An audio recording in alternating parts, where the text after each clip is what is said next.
আপনারা শুনছেন Jason মানাও Bangla internet radio. স্বাগত আপনাদের আজকের প্রণমী তোমায় অনুষ্ঠানে। রসায়নের ক্লাস।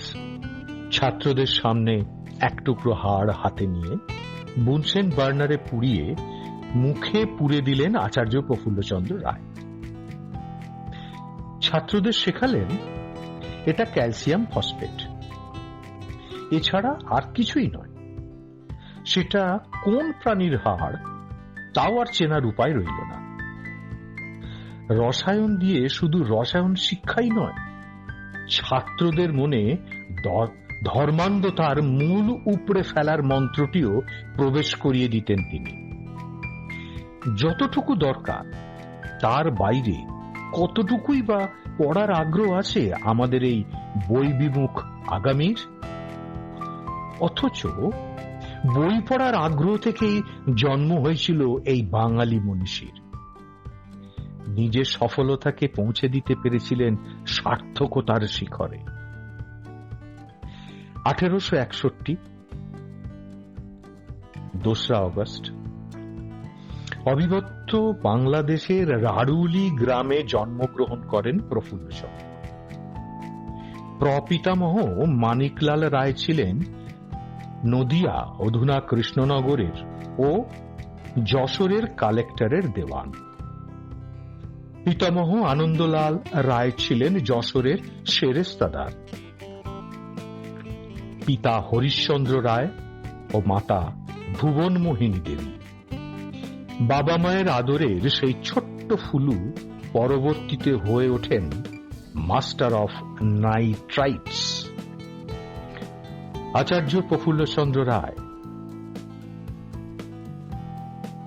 নিজ গ্রামে পিতার প্রতিষ্ঠিত স্কুলেই তার শিক্ষার সূচনা।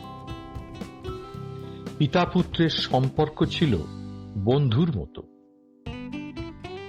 বই পড়া অপেক্ষা পিতার সঙ্গে কথা বলে অনেক বিষয় বেশি করে শিখতেন। 1846 সালে সদ্য প্রতিষ্ঠিত কৃষ্ণনগর কলেজের তৎকালীন অধ্যক্ষ ক্যাপ্টেন B.L. রিচার্ডসনের লেখা ব্রিটিশ কবিগণের জীবনী, এই বইটি তিনি পান তার পিতার কাছ থেকে। এটাই ছিল তার অমূল্য পৈতৃক সম্পদ। 1870 সালে সপরিবারে চলে আসেন কলকাতায়। ভর্তি হন হেয়ার স্কুলে। রাত জেগে পড়াশোনা করার ফলে হজমের সমস্যা ও রক্ত আমাশায় তিনি ফিরে আসেন আবার নিজের গ্রামে। অবশ্য এই অসুস্থতাই ছিল তার জীবনে ছদ্মবেশী আশীর্বাদ। কারণ গ্রামে এসে তিনি অনেকখানি সময় কাটাতেন পিতার তৈরি ওই লাইব্রেরিতে। বাঁধা ধরা বইয়ের বাইরে শেক্সপিয়ার, এমারসন, কার্লাইল, ডিকেন্সের রচনা, নিউটন, গ্যালিলিও, ফ্র্যাঙ্কলিনের জীবনী, বাংলা সাহিত্য, ইতিহাস ইত্যাদি ইচ্ছে খুশি বই পড়ার আনন্দে মেতে উঠলেন তিনি। স্যার উইলিয়াম জোনসের প্রশ্নের উত্তরে জোনসের মায়ের উক্তি, পড়িলেই সব জানিতে পারিবে, এই কথাটি প্রফুল্লচন্দ্রের মনে গভীরভাবে রেখাপাত করে। 1873 সালে ফিরে আসেন কলকাতায়। ভর্তি হন অ্যালবার্ট স্কুলে। এরপর এন্ট্রান্স পাস করে ভর্তি হন মেট্রোপলিটন। কারণ বিদ্যাসাগরের এই কলেজটি জাতীয় প্রতিষ্ঠান হওয়ায় সেটি তার নিজের বলে মনে হতো। ভারতে প্রথম এই প্রতিষ্ঠান উচ্চশিক্ষাকে মাধ্যমিক শিক্ষার মতো সুলভ করার সাহসী প্রচেষ্টা দেখায়। এফএ পড়ার সময় থেকেই প্রেসিডেন্সি কলেজে বাইরের ছাত্র হিসেবে অধ্যাপকদের রসায়ন বিষয়ে বক্তৃতা শুনতেন। আর নিজের অজ্ঞাতসারে তিনি রসায়নের প্রতি আকৃষ্ট হয়ে যান। ইংরেজি সাহিত্যানুরাগী প্রফুল্লচন্দ্র বিজ্ঞানের আনুগত্য স্বীকার করে নেন। রসায়ন নিয়ে ভর্তি হন প্রেসিডেন্সিতে। এখানে তিনি বিখ্যাত প্রফেসর আলেকজান্ডার পেডলারের সান্নিধ্যে অনুপ্রাণিত হয়ে নিজ গৃহেই ছোট্ট গবেষণাগার গড়ে গবেষণা শুরু করে দেন। নিজের পড়াশোনা চালিয়ে যাওয়ার জন্য এডিনবার্গ ইউনিভার্সিটির গিল্ডক্রাইস্ট বৃত্তি পরীক্ষা দেন এবং তাতে তিনি উত্তীর্ণ হন। 1882 সালে ইংল্যান্ড যাত্রা করেন। এডিনবার্গ ইউনিভার্সিটি থেকে 1884 সালে বিএসসি ডিগ্রি পান। এখানে Indian before and after the mutiny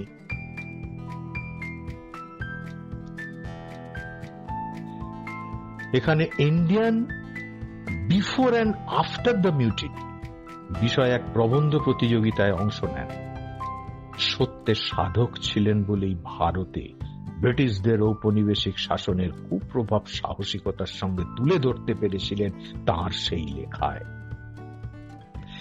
তার ব্রিটিশ বিরোধী প্রবন্ধটি পুরস্কৃত না হলেও প্রশংসিত হয়েছিল।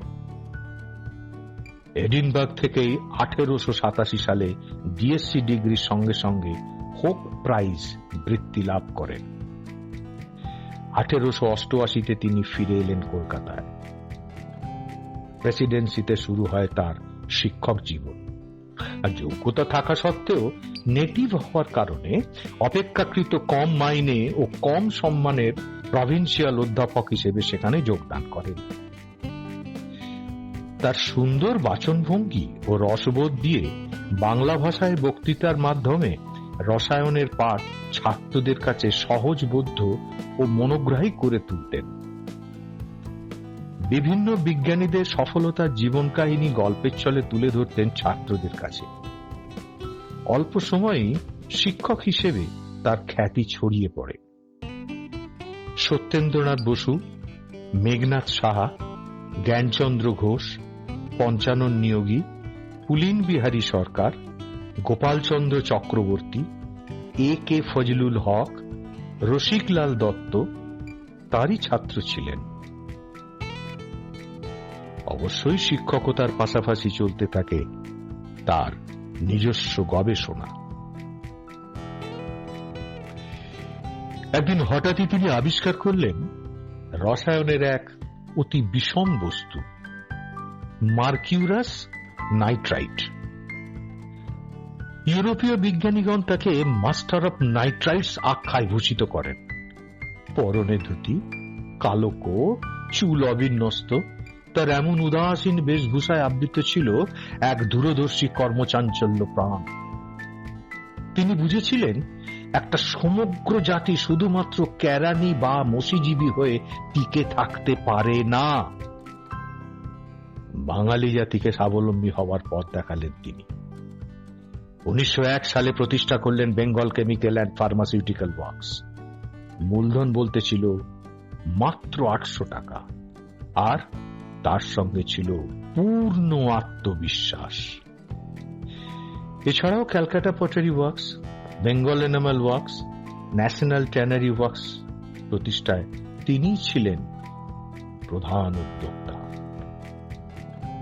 এডিনবার্গে থাকাকালীন সেখানকার বিশ্ববিদ্যালয় কেমিক্যাল সোসাইটির সদস্যরূপে বিভিন্ন রাসায়নিক কারখানা পরিদর্শন করে রাসায়নিক কারখানা তৈরির প্রাথমিক জ্ঞান অর্জন করেছিলেন তিনি। বিস্মৃতির অতল গহ্বর থেকে তিনি খুঁজে বের করলেন রসায়ন শাস্ত্রে প্রাচীন ভারতের গৌরবোজ্জ্বল ইতিহাস।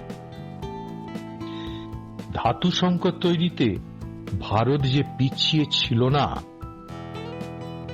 চরক সংহিতা সুশ্রুত সংহিতায় উল্লেখিত অস্ত্রোপচারের শুকাগ্র যন্ত্র, যেমন স্ক্যালপল বা ল্যান্সেট, তার প্রমাণ।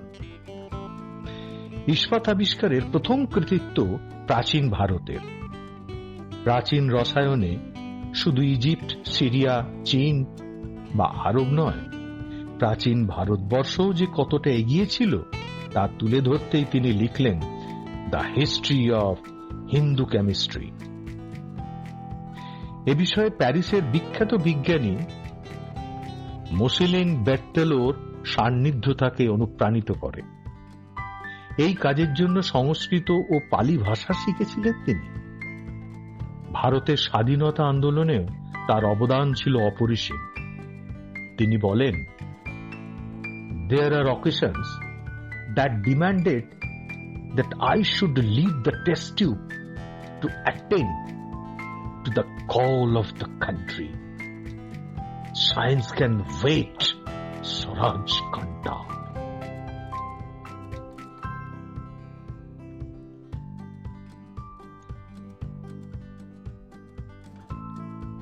তিনি বলেন, there are occasions that demanded that I should leave the test tube to attend to the call of the country.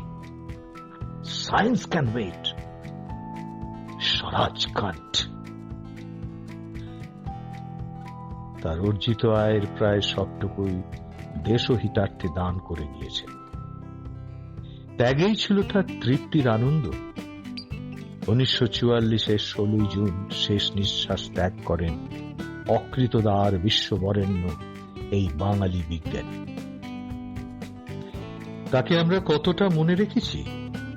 আমাদের অভ্যস্ত জীবনে চক্রগুজ্জে আত্মতৃপ্তি কোথায়? আত্মকেন্দ্রিক হতে হতে আমরা ক্রমশ আত্মবিস্মৃত হয়ে পড়েছি না তো?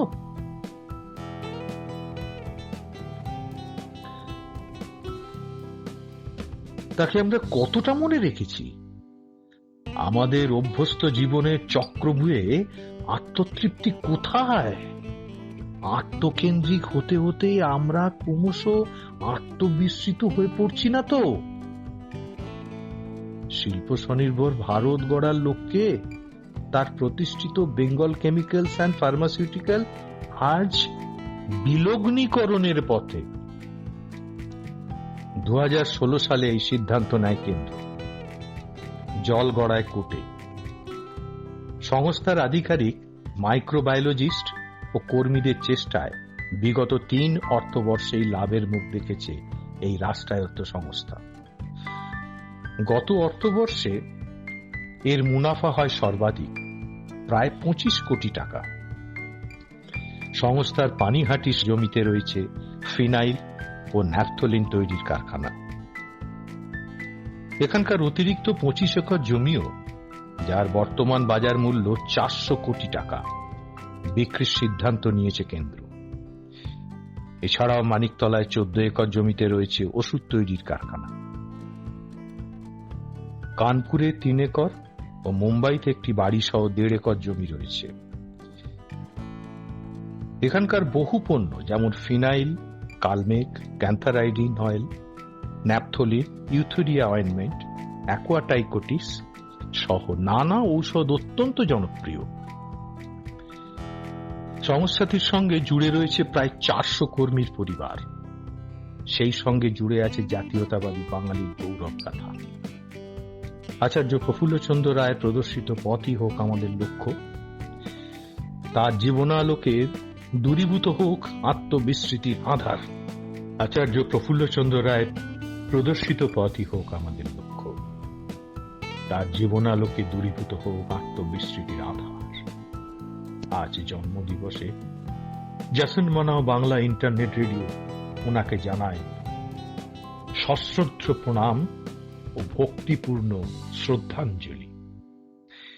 আজকের পর্বটি আপনাদের কেমন লাগলো আমাদের কমেন্ট করে জানাতে ভুলবেন না কিন্তু। এরকমই আরো অনুষ্ঠান শুনতে এখনই সাবস্ক্রাইব করুন